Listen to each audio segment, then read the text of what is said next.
नमो भवाय च रुद्राय च नमः शर्वाय च पशुपतये च नमो नीलग्रीवाय च शितिकण्ठाय च नमः नमो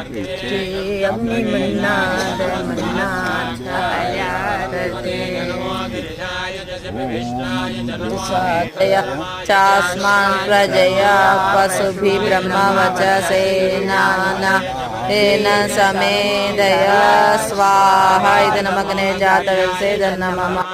इदं प्रजापतये दन्नमः ॐ इन्द्राय स्वाहा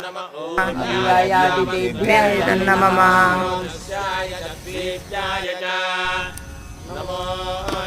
तानि पदासुव यदभद्रं तन्न आसुव स्वाहा प्रचोदयात् स्वाहा।